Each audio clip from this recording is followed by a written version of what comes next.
Welcome, everyone, to the Men's Journal Everyday Warrior podcast. I'm your host, Mike Sarraille. Today, I've got Matt Mayberry, who has a great book that just came out on February 1st, Culture is the Way. You guys know, having listened to me, leadership and culture are my passion, so I have no doubt this conversation will take on a life of its own. But first off, Matt, thank you for joining us. And you said you're hailing from Chicago today, right? Yep. Thanks for having me, Mike. Look forward to it. Good. And Chicago is your hometown now? Correct. It is. Yes. That's where I'm calling in today from. But you grew up only 30 minutes outside the city in Darien, Illinois. Am I pronouncing that right? Yeah. Darien?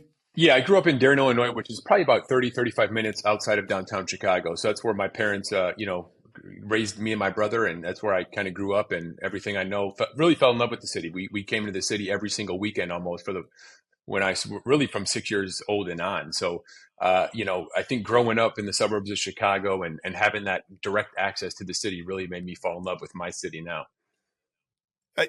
So, you grew up in an interesting era too, young, with the Chicago Bulls, which have you seen the documentary, The Last Dance? Of course. How could I miss it? Of course. That was interesting because, one, I'm 10 years older than you, but so, I'm in my teenage years watching the Bulls. They dominated the 90s. Of course, you don't see what's going on behind the scene. No one's going to deny that was one of the most high-performing teams in the history of the NBA. But what I found just interesting about The Last Dance is you got all the dirty details of what was going on behind the scenes, and ultimately what the culture really was. Was that a eye opener for you, especially hailing from the Chicago area? It was, but it also wasn't. I think growing up in, Chicago and suburb, for me, I've heard all those stories of Michael Jordan, as far as like his commitment to excellence and how much he wanted to be great, and I think that, I face it, I think it pissed a lot of people off.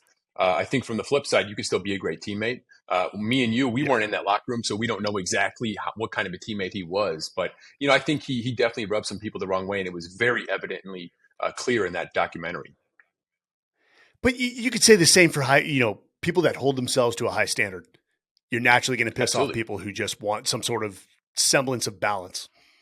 Yeah, I think Kobe Bryant, who I actually grew up, speaking of the Chicago Bulls and growing up in Chicago, I actually grew up a Lakers fan. That really pisses a lot of people off. But I just fell in love with Kobe Bryant. I love the Los Angeles Lakers. But he was the same way. I think he actually has a quote where it says, like, I'm allergic. I can't stand being around lazy people who are not committed to greatness. So you definitely see the similarity in there between Kobe and MJ. Yeah, you do. And we all know the proverb, iron sharpens iron. So as one man sharpens another, you tend to identify or try to surround yourself with people that are going to sharpen your sword. So Matt, first off, I got to ask, it always seems, in terms of MLB, who's your team in Chicago, or is it somewhere else? Cubs, but again, if any Chicagoans who know me are listening to this, they're going to crack jokes and say that I was a traitor, because I actually grew up a White Sox fan. Probably when I was about 15, 16, I converted over to being a Cubs fan because my grandfather, someone that I was closest to really throughout my entire life, he was a devoted, diehard Cubs fan. So that's why I made that, conversion back then. Dude, it almost seems like there's a line on a map in Chicago. If you're on this side, the west side, you're I think it's west side, you're a Cubs fan. If you're on the east side, you're a White Sox fan. How does that work? North side, yeah. It's very interesting because you would think that, hey, you just want, both Chicago teams to do well, but it's quite the opposite. If you're a Sox fan, you hate the Cubs and you can't stand for, you want them to lose at all costs. If you're a Cubs fan, you hate the freaking White Sox and you want them to lose at all costs. So, I mean, I never understood the dynamic. And I think me growing up a White Sox fan and then converting to a Cubs fan, I don't have that hatred towards the White Sox like most Chicagoans do, but it's something that still confuses me to this day. I never understood the hatred between both teams. People have nothing. I hate to say it. Sometimes people have nothing else in their lives that becomes the all encompassing and but it goes to show mindset of like, you've got to hate someone else or because you have so little and somebody else has so much more, you've got to hate them, which is not the case, which we know true. So man, you grew up playing sports in high school, really excelled in football. You were playing both offense, defense, and then eventually, in something I think you read, you had 19 offers but you Yeah, ultimately 19 chose scholarship offers. Indiana. I did, but kind of take you back to a.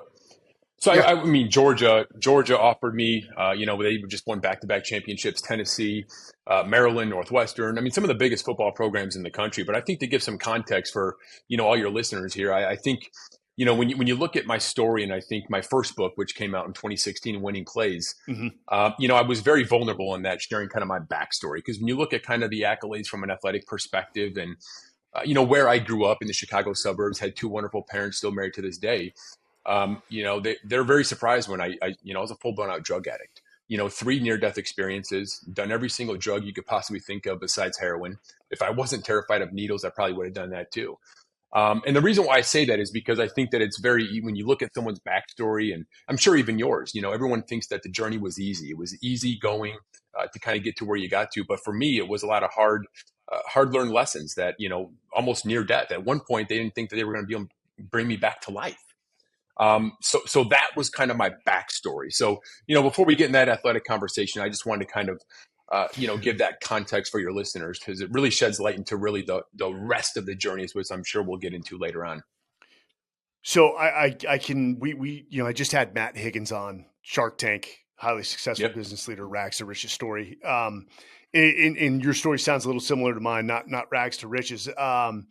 Compared to guys like Matt or the Bernie Marcuses of the world that grew up with very little, were lucky if they had food on the table. But I appreciate you being vulnerable, and I think there's no more masculine trait than vulnerability. What age did the drug problem start? I mean, it really started at 13. But for me, I would say the real intensity of that really was 15, 16, particularly like right when I was a freshman in high school, and for me, my best sport growing up was actually baseball. I was projected to get drafted straight to the major leagues, skip college, go straight to the major leagues. But I got kicked off my baseball team because I got caught stealing one of my teammates' wallets. Well, the rest of my teammates were out of practice one afternoon. I stayed behind because I saw all the cash that was in that wallet and thought about all the drugs that I could buy. So that was my life, Mike. Really started at 13 years old. For everybody that has a son or a daughter, can you imagine which this happened to my parents? The high school guidance counselor calls you and your spouse in and looks you directly in the eye and says that your son or your daughter will be dead before they ever get the opportunity to experience their 18th birthday. Because that was the life that I was living at that point. That's insane. Was that a product of who you were hanging around? There's always absolutely guilt, when you're looking. I always say in the mirror, but 100%. I always say, wherever I am, in front of a group of 100 Fortune 100 CEOs or university's athletic team, I always say, you are who you hang out with. Show me your 5 closest associates, and I will show you where your future's headed. And I believe that to the core of me because I lived that. I lived that, where I was hanging around with the drug addicts, the gangbangers, the people that were committing robberies. I mean, the worst of the worst. Like, those were the people that I was running with and going with. So I adopted their habits, their mindsets, and their mentality of how they live life. And, fortunately for me, that wasn't the rest of my destiny. But for a few short years there, I really, really lived a hard life and put my mother and father through so much, bull crap. Well, so what action did your parents take to sort of break this addiction? I mean, my parents really did everything they could, but nothing really worked. I mean, I broke my father's ribs on multiple occasions when he would confront me about why I'm coming home past curfew. My own mother, the woman that I love more than anything, see me do cocaine 5 times with her own 2 eyes. So my parents did everything they possibly could, but I was so out of control. So really what the turning point was, Mike, was my high school said, hey, Matt, no more suspensions, no more detentions. We are going to kick you out of this freaking high school, expel you if you do not go to a drug treatment facility for 1 month.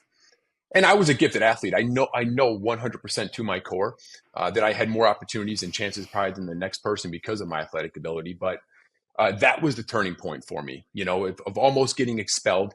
And Mike, I didn't actually go to the facility to get sober and work on myself. I went because my grandfather, the one that I told you I was very close to, was a diehard Cubs fan.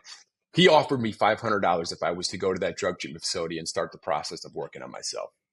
So can you guess what a drug addict wanted to do with $500? Yeah, exactly. I mean, that's the only thing I was thinking about. So I didn't take ownership of wanting to get sober and better my life. And, fortunately for me, long story short, 2 weeks into that drug treatment facility is when my life changed, when this is the longest I've been sober for quite some years. And I had a heart-to-heart with my father, and it rocked my entire world. And I realized that this cannot be the rest of Matt Mayberry's journey. So it was that moment, that epiphany, that really changed my life. That moment with my father. Matt, I'm glad to hear that. And as a parent, yeah, I knowing I put my parents through hell. And yes, were there some drugs in high school? There were. And did I get caught? Yeah. I'm glad you broke that. Now I'm glad. Yeah, it makes your story that much more inspirational. And in fact, I talk about. There's a guy who they wrote a book about named Adam Brown. I didn't know Adam all that well, but I knew Adam, and I was there the night he died. But came from Arkansas, had struggled with drugs, and eventually joined the Navy. But it was a long fought battle with drugs before he turned his life around and eventually became a Navy SEAL. So even more inspiring. So that happened. What they sent you to the 1 month treatment facility your senior year? No, this is everything I just shared with you is from my freshman and sophomore year. So it was, shit. I really didn't start turning around it was very early on in my, high school, journey. It was that bad right from the very get-go. So you eventually decide football over baseball, or were you getting recruited for both when talking to colleges? So I was getting recruited for both, but obviously, as I mentioned there, baseball was my best sport. I was good at football, but it wasn't my first love. I didn't naturally love the game like I love baseball. But as I mentioned, I got kicked off my baseball team, so I didn't have baseball. I don't know if the coach would have let me back on the team. If I showed that I was sober and I was dedicating myself and recommitting myself to be a great teammate and do what I had to do to be a great role model. But for me, I just ran with football. After that vulnerable moment that I had with my father, that moment in time epiphany that really altered the course of my life, when he just said that him and my mother can't do this anymore. They just can't do it anymore. And I realized in the back of my head that football is all I got now. Football is all I got. Because I was a DNF student at this point. I skipped class, didn't apply myself. So football was really my outlet. It was my way to kind of really go create that bigger future for Matt Mayberry. So I'll never forget, when you mentioned the schools that offered me a scholarship. After that moment with my father, I went back into my room. He used to leave motivational books laying around the house, just hoping one day his broken son would flip through 10 or 15 pages and get a spark of inspiration. And that day happened when there was a book on goal setting next to my bedside. I flipped it open and it was talking about the power of vision and writing down your goals. I wrote on a piece of a note card, actually, 3x5 note card, that I will receive a Division I college scholarship by this time next year. Not knowing how it was going to happen, all this self-doubt started to creep in my mind, and I didn't know how it was going to play out. But I just had this burning, desire in my gut, Mike, that, I have to change my life, and it starts with getting a scholarship for football. It's not a bad goal to have, and of course, that leads to an education as well. You eventually, right. You name some top programs, but you eventually, and not that Indiana University is not a top program, but it sounds like they're not a top program. But it sounds like you chose a culture and potentially a specific leader over the top programs. Just sort of explain to me what was the decision-making process on that one. Man. Yes. So what happened? You're probably familiar with the recruitment process of, when you coaches come visit you and you go to the university and go on an official visit. And for me, I did have some pretty big time offers from some of the top football programs.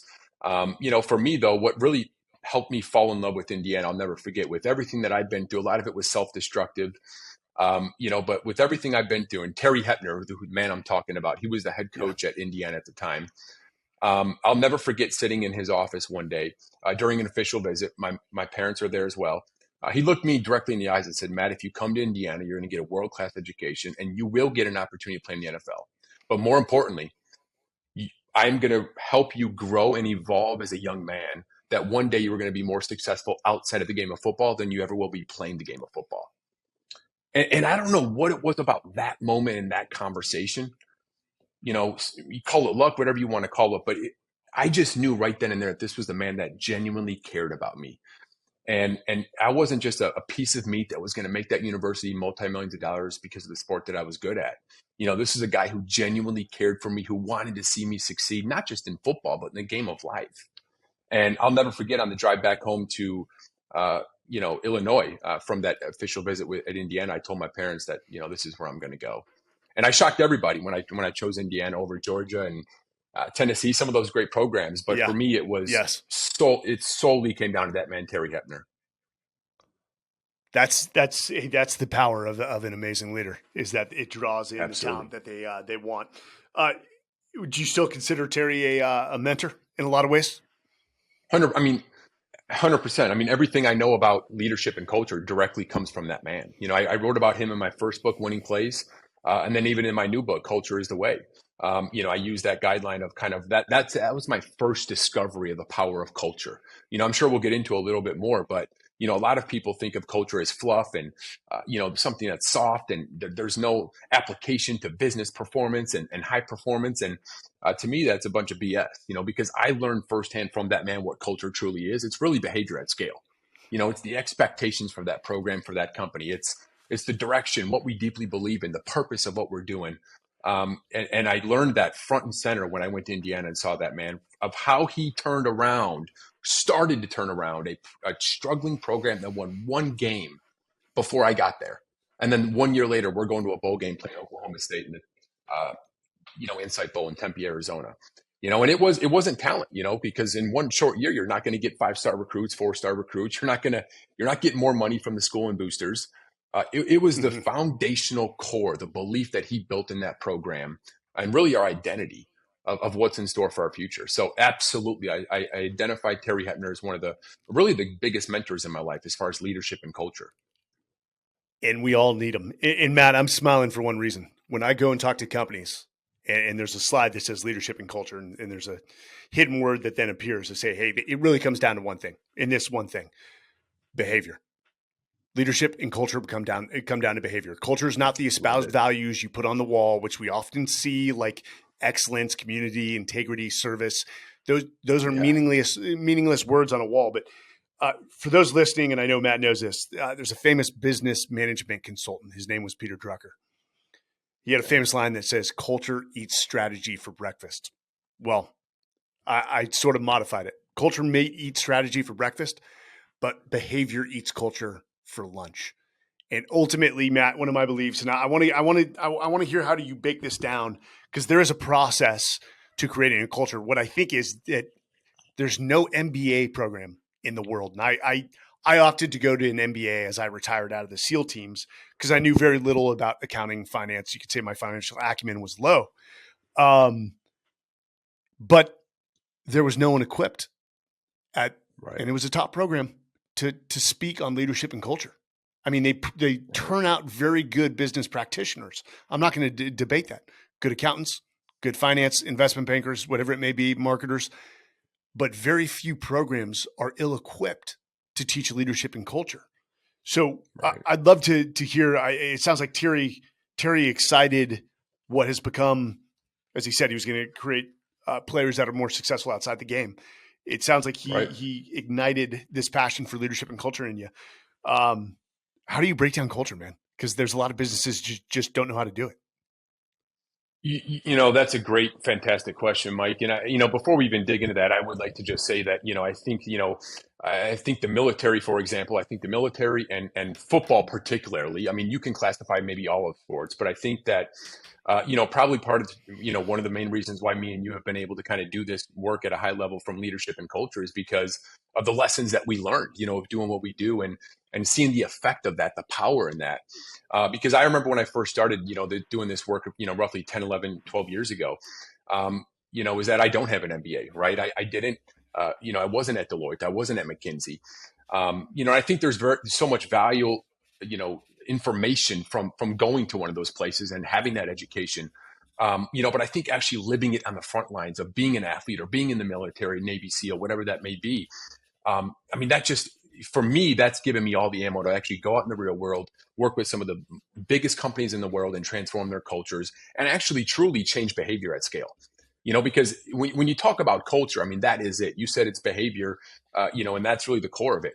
Everything I do in the book is talking about behavior. It can sound good, right? It doesn't matter what's coming out of your mouth, but are we changing human behavior? So the very first thing that I start with from a, culture perspective, is really going to the leadership teams, and their mentality first has to be in the right place. And what I mean by that is because you're never going to change or transform culture, and you know this better than anybody, unless the leaders first understand A, the power of culture, and then B, they're willing to kind of lead that charge. They're willing to go first. That's what leadership is. It's a transfer of influence and impact, and you have to go first. And I think what we've seen 10, 15 years ago was the popular command and control type of leader, which now that's completely shifted and changed. I think COVID-19 accelerated some of that, but it truly is like what I learned from Terry Hebner, servant leadership. Outside of that, it's leading first. It's going. It's not about so much what's coming out of your mouth. It's what are you doing every single day? What is your daily behavior showing the rest of the company, the rest of the organization? So for me, that's the very first thing that you gotta really nail that down, because you can talk about strategies and high complex overviews and plans and implementation programs, but at the end of the day, if the leaders of a company don't first understand what that is and the importance of it, you already have your back up against the wall, and you're going to be massively challenged as you continue on with that journey. It is so vitally true. There was a 1987 Don't Do Drugs commercial where a father walks into a bedroom, the son's on the bed. He's got these headphones on, and he's got a cigar. The father has a cigar box in his hands, and inside is marijuana. He looks at the son and says, "Where'd you learn to do this?" Son was caught. The son dodges the question. Father asks again. And the kid finally looks at his father, and it says, "I learned it from watching you. I learned it from watching you, Dad." And the commercial goes to black, and it says, "Don't do drugs." Wow. Where I'm going with that is leaders set the tone. And if you want to call it behavioral modeling or observational learning, it's no different than leadership is no different than parenting. If you say you're going to do something, you better live those values. Do as I say, not as I do. As the world becomes more intelligent, it's totally a recipe for disaster, and you will lose respect. But you are right. And what we've seen is that a lot of companies that are these talent magnets, maybe because they have the best technology, but they become a revolving door for talent because the culture sucks. Right. Is it a lot of companies too, I've seen they can't tell you who they are. Do you have a process there? Does that start by, before you even get the leaders to buy in and to act a certain way to demonstrate the behaviors they want their people to emulate? Is there a little bit of identification or definition of the culture? Absolutely. One of the very first things, so if you look in most companies, Mike, and I mean, everyone knows this, every company has a mission statement, vision statement, it's on the website, et cetera. Mm-hmm. But then when you dig a little bit deeper and you ask a company, well, what is your culture? If you find 20 employees, let's say, that work all at the same company, let's say you're at a conference and 20 employees from the same organization around a table, and you ask that group of 20 employees, what is your culture at XYZ company? I guarantee you 9 times out of 10, you're going to get 20 different responses. And to me, that's a tragedy. To me, it's tragic. To me, it's a lack of alignment. It's a lack of clear understanding of what we stand for internally. Because let's face it, until you fully understand who you are internally, you can't go out externally into the marketplace and dominate and do what you got to do. You may have some success. It's not to say that if you don't have that defined culture or internal organization that you're not going to be successful. That's not what I'm saying. But I think to build a long and sustainable culture that impacts the business and the people within that organization, you have to define the culture. And how I look at this, in the book, I lay out the process for doing that. But I use the term CPS, which is a cultural purpose statement. And if you look at, again, using the example of football coaches, I think are some of the best at doing this. For example, my coach now, the coach at Indiana University, Tom Allen, he uses the purpose, which is the backbone of that program, which is LEO. It stands for love each other. It's the foundation that if we love each other as men, if we love each other so much, we're going to hold each other accountable to not be average.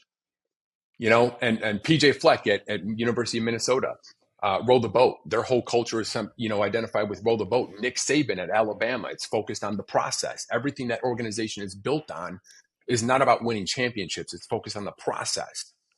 Microsoft is an example in the corporate world, where it's the growth mindset. So what am I getting at is that every great organization has a very clearly defined culture. So I use that terms of, hey, it's great to have the mission statement of who you are with your customers and out in the marketplace. Yes. But we also have to identify who are we internally as an organization? What is our culture? And I use the term, the cultural purpose statement, as I mentioned. So one of the ways of doing that is a mantra. It could be a statement. One organization that I kind of feature all throughout the book and share their process of shifting and changing their culture dramatically is, their cultural purpose statement is get better today together. So everything they do operationally, strategically, in the market is revolved around get better today together. That we're going to have our strategy, we're going to have our goals, our KPIs, we're going to do what we got to do. But if we just get better for this particular day together as a team, we're going to execute everything that we got to do. Now, from there's other avenues I'm sure we'll get into of executing that. But you have to define the culture. That's number one. It's the first step in my 5-step process. And quite frankly, it's really what the best organizations do better than everybody else is they have a clearly defined culture. There seems like there's a lot of fluff. People just throw some words on the wall. They sound great. 100%. They use words like flawless execution. I'm going to tell you right now, I've never seen flawless execution in any profession or any industry. It's an illusion. Now, it's something to aspire to, but if you ever came and watched us do a mission in a real world setting in a combat zone, I could flip on the little circus music. The do do do do do do do. We still won. We still achieved the mission or the desired end state, but it was never flawless, and there was always room for improvement. Right. And trying to get companies away from this fluff and I love this cultural purpose statement. Get to the crux in a very simple way. Is beautiful. The SEAL teams, which were created in the 60s, have been around for 40 plus years at this point, but they didn't develop a code, a creed, until 2004. And now you read the creed. Wow. It is beautiful. It is a beautifully written creed. It embodies everything you'd want as a culture and what you'd want your people to strive for, but it's also 5 paragraphs long. And very few people memorize 5 paragraphs. And so I think they missed the mark there. But, here's my opinion. Let me give you this, and it'll lead to a question. I think the reason the military and sports do this so well is because they actually take the time to indoctrinate. I know sometimes indoctrinate is an aggressive word, maybe assimilate. Or better define, understand, and then assimilate to the culture, or quickly move towards the door. But the military has 3 months to do it, whether it's boot camp or OCS. And I mean, what that is basically it's cementing behaviors. Here's who we are. This is the values we hold dear. These are the behaviors associated with those values, and those behaviors lead to these outcomes. And you learn about that organization, what's going to fly, what's not. And at the end of the 3 months, you're either prepared to go to the fleet, as we say, or you're going to have a rough road for the next 4 years, then eventually out the door, if not sooner. Sports does the same thing for their freshmen, for their new professional athletes. Yep. In your opinion, what companies have you seen that done well, rather than getting them right into the seat to do their job or out in the field, that actually have an onboarding process that explains all this? Have you seen this done well in the private sector? It's funny you asked that because, it's probably one of the most popular questions I receive. B, my response is always yes, but I think that it's also very scattered. And what I mean by that is there's some organizations that are very world-class that maybe 3 or 4 things that they do, but then it's also very different when especially go into the larger organizations, 100,000, 200,000 people. It's very siloed in they're going to have best in practice and world-class in this particular, systematic approach to what they do. But it's very rare, I think, to find an organization that really does everything from recruitment to a retention, to a great onboarding process, to a very clearly defined culture and behaviors associated with those values, and leadership development program that transfers over to on-the-job impact. But yeah, there are, Microsoft is a great example. I've been very fortunate to work with a lot of organizations that do a phenomenal job. Southern Glazers Wine and Spirits, one of those. Direct Federal Credit Union, another. Autodesk is a great company that really is world-class in a lot of those areas. So, they're definitely out there. But Mike, as you just said, I think that the military and sports, and no way, shape, or form am I comparing this, sports to military. Yes. Military is life or death. Oh, no. But, Thank you for I think that both of those are, especially in sports, right? The talent, everyone's talented. You get to the NFL or even big time college football, everyone has the talent. It's not about that. It's about how do we get men from all different walks of life rowing the boat in the same direction, marching toward our common vision. When it comes down to that defined culture, behaviors, and really articulating that and spelling that out. And then the leaders living that, role modeling that day in and day out, living that, breathing that, eating that, sleeping on that, and that, when you see that transfer over to the workplace, give you a perfect example. I think that the best organizations that are run the best are by either former high school or college or even professional athletes, because they have that DNA ingrained in them. It's not to say that, some of the MBA and, Harvard grads are not great leaders, because some of the greatest leaders ever came from those, world-class institutions. But I think that you do see the similarity there between the military and sports, as far as the leaders that go out there, now they're the CEO, they run that company because they have that ingrained in their DNA. They know the importance of it. I was speaking with Dave Perry, who played football at the University of Idaho. Same thing, CEO of Accelerate 360, highly successful company, portfolio company. But this is the same reason that Enterprise hires a lot of NCAA athletes. It's because they don't have to train the team-oriented aspect into them. And quite frankly, Matt, if you ask me, I don't want to say I did well in the military. That's for others to decide. I tried to live my values. Did I always live them? No. But I think the reason I assimilated into the military background so quickly was because I played a lot of sports in high school and I loved it. I identified with the team more than I identified with we more than I identified with me. But the private sector in the civil, in U.S. society holds some different values. In sports, there has to be conformity. There has to be conformity. In the civilian world, there is more of a precedence on individuality. But what are the let me reverse engineer this question. What are the impacts if you don't get the culture piece right? What are the most tragic companies you've ever seen? I think Boeing's a great example, right? When you look at Boeing's a great example where, for so long they were known to be world-class, the safest airplanes in the entire world. And then obviously that crashed. I think there were 2 separate crashes that happened not too long ago. It came to find out that the executives knew about the problem. They didn't, tell the information or delay the rollout of that. They literally went through with the problem when they even knew, all of the downfall, and so what that's saying is that they went away from what made them world-class in the beginning, because they were thinking profit first. And so the moment you start thinking in terms of profit over people and culture, you're already doomed. And what's at stake for neglecting culture? Everything. Absolutely everything. In your world, it's life or death. In my world, it's, yes, wins and losses, but it's also careers. It's also, It could be injury. So, you're looking at from so many different angles, but in the corporate world, the difference is this: in military and sports, the effect of neglecting culture is immediate, right? It's immediate, right? You play on Saturday or Sunday, there's film to watch that. The whole world, ABC, 5 million people are watching it. They're judging your performance in real time. In the private sector, right? You can make a mistake, but the world's not going to find out about that from a year from now. Yeah. So I think there's a different demand for urgency to get the people aspect right, the culture aspect right in military and sports because of that. That's just one of the examples. But when you ask what is at stake for neglecting culture, I say very confidently and boldly, freaking everything.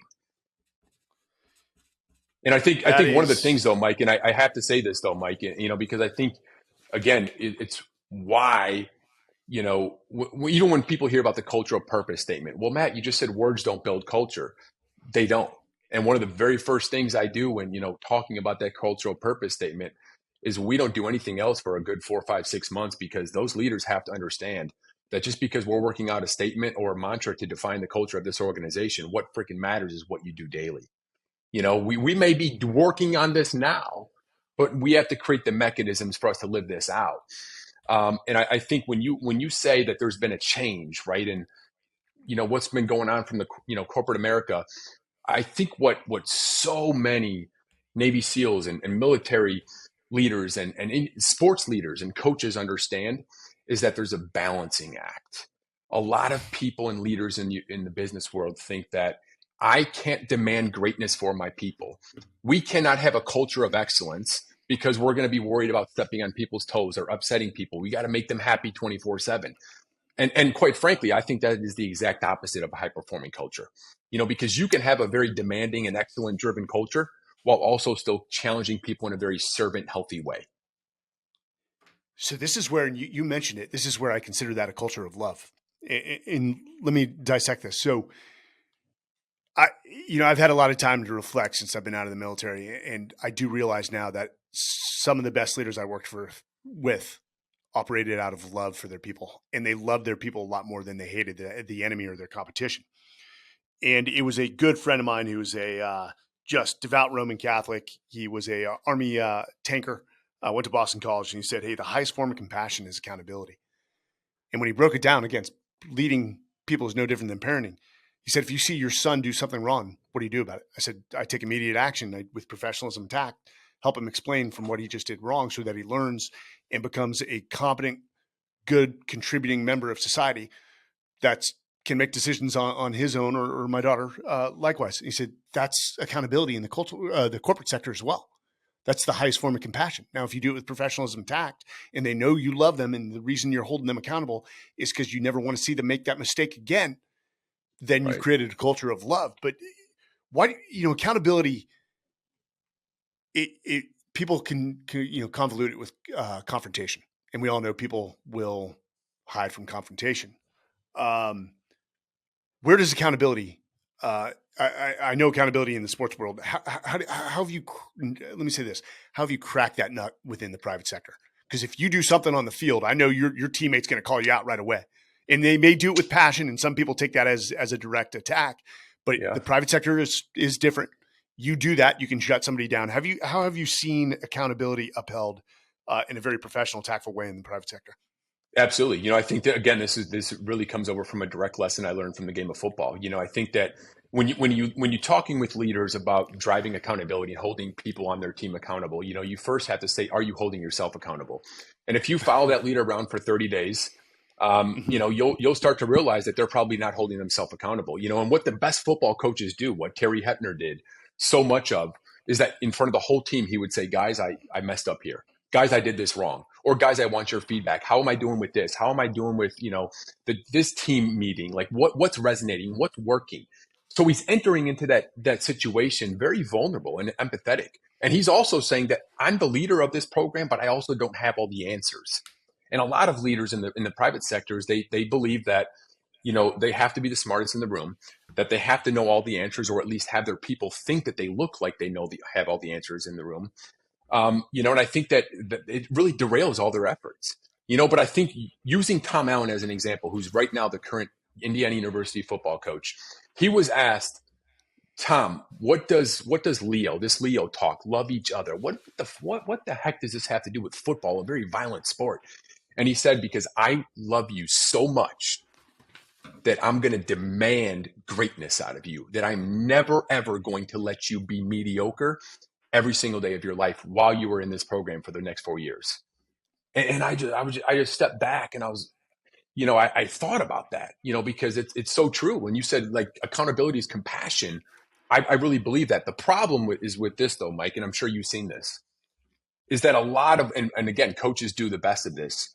You can't hold someone accountable until you first connect with them as a human being.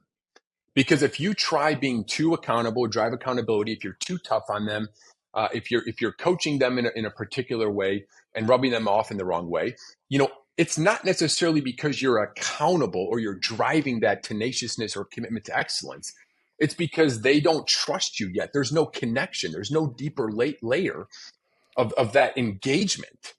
And I think that's when I look back at the best football coaches I had, they were also some of the craziest. Like they were in my face every single day. They were in my ear, Of course. But what they did is I always knew it came from a place of love. I knew it came from a place of them wanting to see me succeed and go out in the field and have a great game. And I think that is the biggest drop off, Mike, is that a lot of leaders in the business world, is that they don't understand that you have to love first and then be tough. Not this whole talk of tough love. Because if you're too tough without the love, you're doomed. So it's, I think John Gordon, said it is you have to love first and then be tough. And you've heard this quote, people don't care about how much you know until they know how much you care. And it is the truth. You've got to have love. You got to show love. You've got to build relationships. Absolutely. Before you can give feedback that will hit and resonate with people. So, culture, we look at it from the sort of an aggregate view of the sum of all its parts. Talk to me about, and I think you touch on it in the book, how building a culture where people can become the best version of themselves would lead to a better organization as a whole. Oh, this part, if I was with you in person right now, you'd see the hair sticking up on my arms. The reason why is because, the best football programs, again, making that distinction, is that, the goal is to win a Super Bowl. The goal is to win a national championship, right? But we're also building young men. We're building young men for the game of life. And I think that, when I had that interaction with Terry Hebner, I didn't know it at the time back then, but that's why that meeting resonated so deeply and profoundly with me, is because, it was just that moment. And when I look at now, the best organizations, what the best leaders do differently than everyone else, and I've seen this front row, is that they use their business to build people, not use their people to build their business. And there's a very big difference for that, right? Because the average companies who have retention problems, they can't attract top talent, they're notorious for just utilizing their people, putting them in roles, and then using those people, overworking them, underpaying them, not training and developing them to build the business. And then they wonder why at the end of the year they have retention problems and they're all leaving. But the best organizations, they win in the marketplace, but they also utilize their business as a mechanism to grow and develop their people. And how I look at that is, we started this conversation with this talk of culture, is it's really behavior at scale. It's behavior, turning values into specific, concrete behaviors day in and day out. And also it's also applies to winning in the marketplace and building people. It's about, what are we doing daily, day in and day out? And I think that it directly applies into building people, right? Because you can teach people the specifics of a job or a role, but at the end of the day, what you really need to get specific about is, what are the behaviors and characteristics that we're truly looking for at the core of our organization that's going to help us carry out the mission of this organization and win also in the marketplace. So that's really what, when I go in, and you probably do the same work, Mike, is, we want to win. We want to increase the gross profit percentage by 25%. We want to do what we want to do from a business standpoint, but we also want to grow and develop men and women in this organization, because that directly impacts the business. Now, here's the reality, and I know you've seen this, cultures aren't built overnight. Cultures are built over years, if not decades. Let me tell you a quick one, because this analogy will sit with you. But I had a mentor.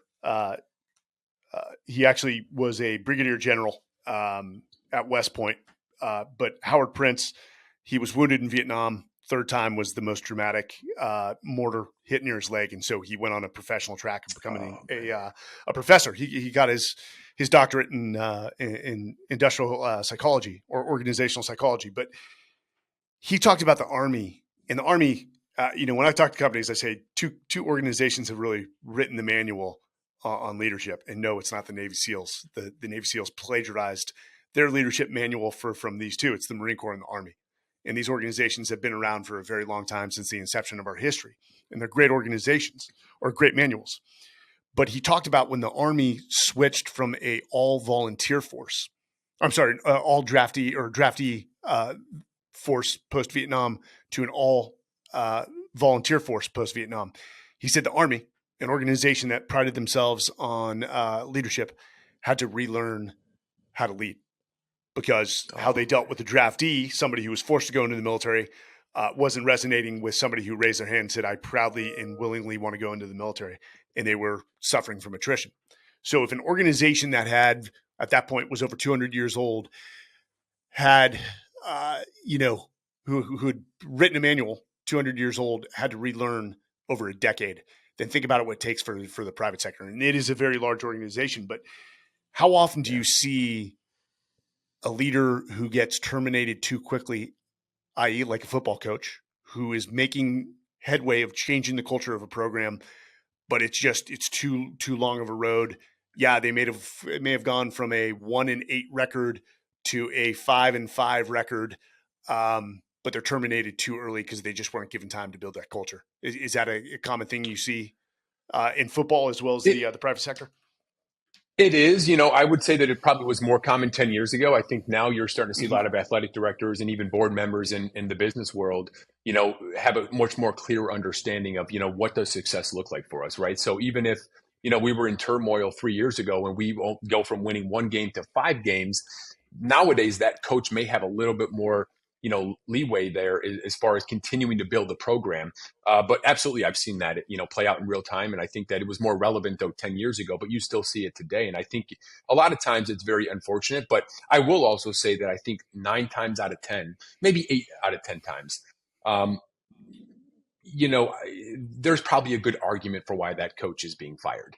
Very rarely is a coach going to get fired, even if they're losing.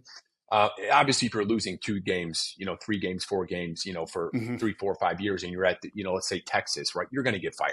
It's the reality of it. But if you're slowly, incrementally getting better, and the players love you, and you have a great track record of connecting with people and doing what you got to do, I think you find that very less likely nowadays than you did 10 years ago. I've got a good friend, Tom Herman, who got fired as the UT football coach with an 8-3 record and took the team to 3 consecutive bowls. Sometimes those programs, there is politics involved. Tom's doing fine. He's now, I think, what did he just take Florida Atlantic University? And I have no doubt he will set a culture there that will turn that around. I want to lay a hook for people, and I don't want to necessarily give them the answers because, of course, hey, what you hear on the podcast is not going to set you up for success.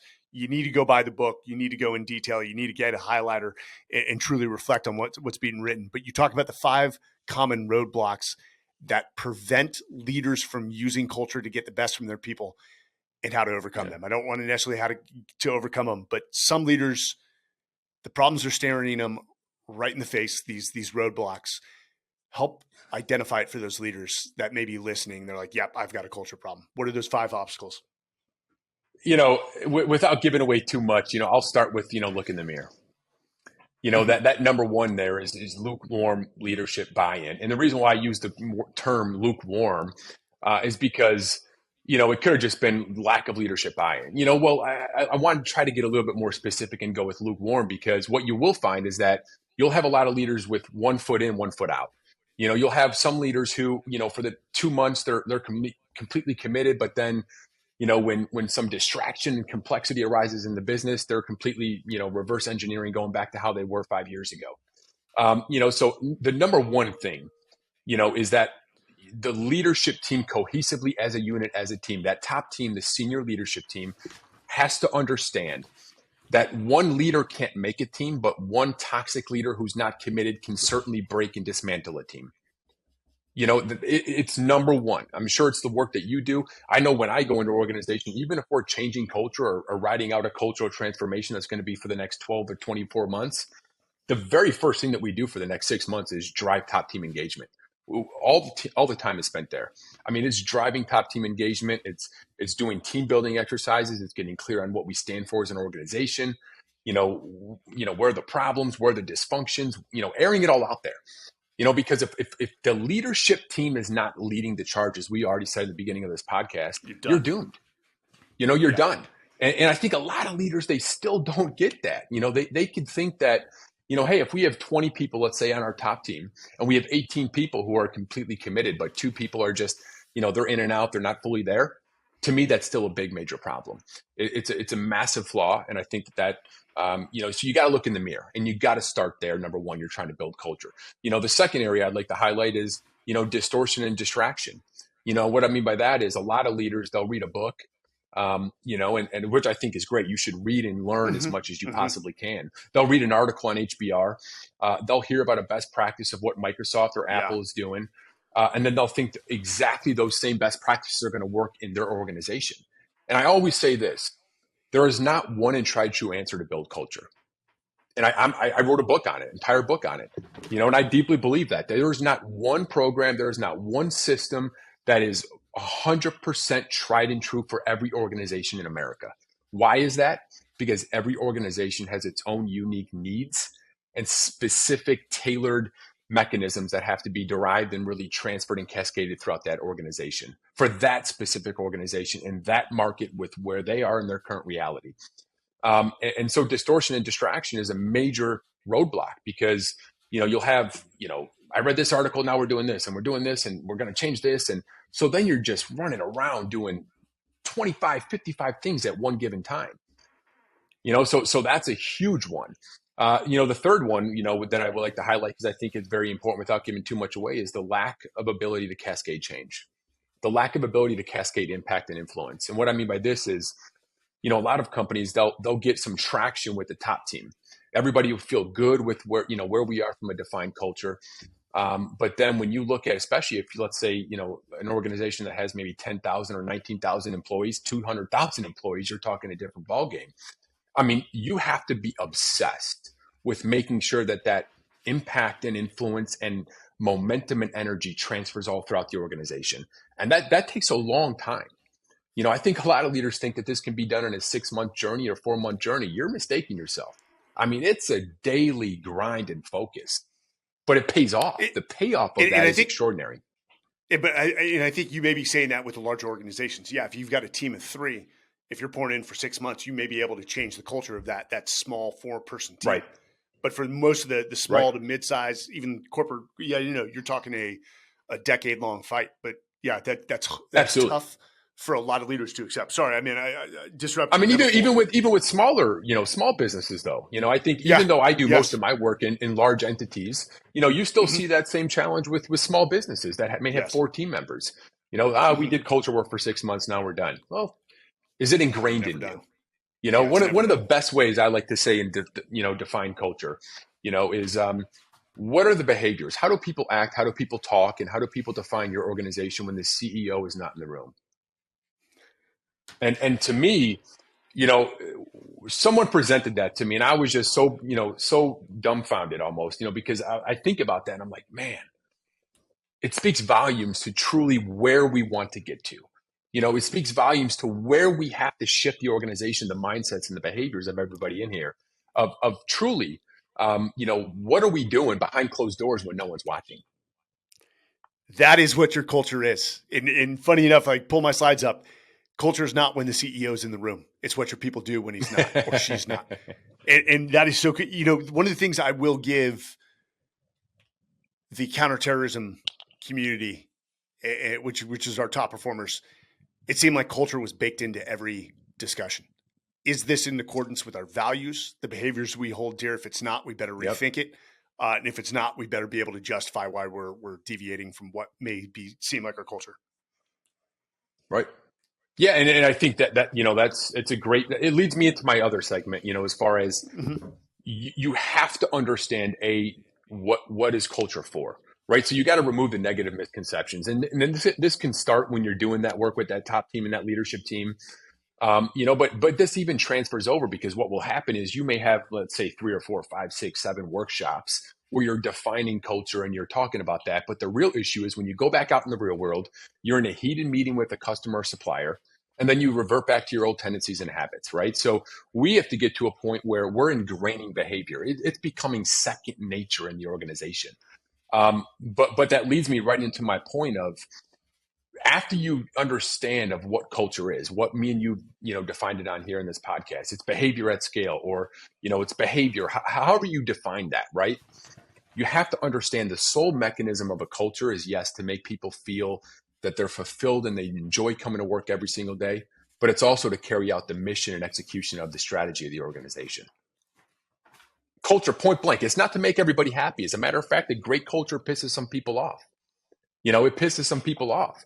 But culture's sole job is to help that organization win in the marketplace, execute the strategy, and develop and grow its people. And a lot of leaders make the confusion of culture is separate from strategy. And so Peter Drucker's quote, I've even in the book, one of the things that I've done is I didn't go ahead and dismantle it. But for so many years in my speeches, I would say culture eats strategy for breakfast, lunch, and dinner. But what I started to realize doing a lot of this work, Mike, the past 11 years is I realized that the more I say that, the more it confuses leaders.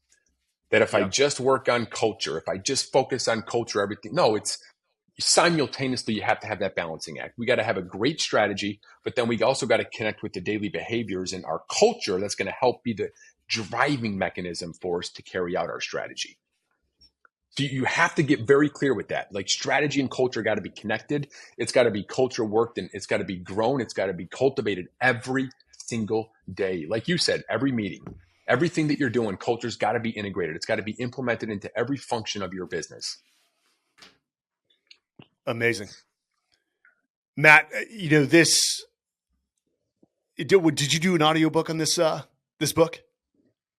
The audiobook comes out, I think, actually February 27th, maybe. February 27th, I believe. And for listeners, for books, that's common, is you release the paperback and the hardback, and usually the audiobook comes back later. It's obscene how long I will preface it by saying I'm not the one reading it, though. That's a whole other separate, conversation story we won't get into here. But, it's funny because I'm against authors who don't read their own audiobooks, and here I am not doing it. Was it a time issue? It was time, from when the publisher wanted to get it done, and then my talent, long story short, lack of communication up front, and just didn't get around to it. I'm with you. I released The Everyday Warrior in January. The audiobook doesn't come out until March because I couldn't get to the funny thing too. Did you read your first book, or did you ever read it? I did. I read the first book. It's amazing. I remember the first warning I got was like, "Hey, be prepared. It's you're going to get tired." I'm like, I'm a retired Navy SEAL. I'm fine. And after 2 days in the studio, I was smoked. I started slurring. I'm like, what the hell is going on here? It's an interesting process for those that have never done it. So guys, here's what I'm going to tell you. Again, we drop the links for all the books, and there's a reason we bring on thought leaders. And Matt clearly is a thought leader. Culture is the way. This is long overdue. Everyone wants to build an organization for speed, impact, and excellence. Leaders at every level, as Matt is advocating here. Matt, reading the book is one thing, but I know there's a lot of companies that are going to want to bring you in. Where can these companies, best find you on the consulting side of what you do? Yeah, probably my website, which is mattmayberryonline.com. That's probably the best place to connect with me. I'm on all social media platforms as well, but probably the website, mattmayberryonline.com. We will drop that as well. Matt, I cannot thank you enough for joining us. I just got the books yesterday, so I haven't totally dug in, but I can assure you, given my passion for culture, I'm going to learn a lot from this book. Clearly, what you just stated has made me rethink some of the ways that I teach. So from me and from all the listeners, thank you. Thank you so much for having me, Mike. And I sincerely mean this by, keep doing the phenomenal work you're doing. You're changing lives. And from afar, I've been, rooting for you for a long time. So I absolutely love the work you're doing and the difference you're making. Thanks for having me, buddy. I appreciate that. And again, also, Matt and I ended up on the list from Global Gurus for top speakers. I came in at 29 out of 30. Matt was much higher ranked. So if you're listening, you know who to contact to bring in and speak. I don't think so. I don't think so much. I think I was 28 or 27 or something. I think we're like. I've got my goal for next year. You're being too nice. You're being too generous. I think I'm 27. I think I might be like 1 or something ahead of you. Okay. Well, guys, go check him out. MattMayberryonline.com. Go purchase his book. We'll drop the links. Matt, have a good one. And for everyone, this is the Men's Journal Everyday Warrior. I'm your host, Mike Sarraille, and Matt Mayberry saying thank you, and we'll see you next time.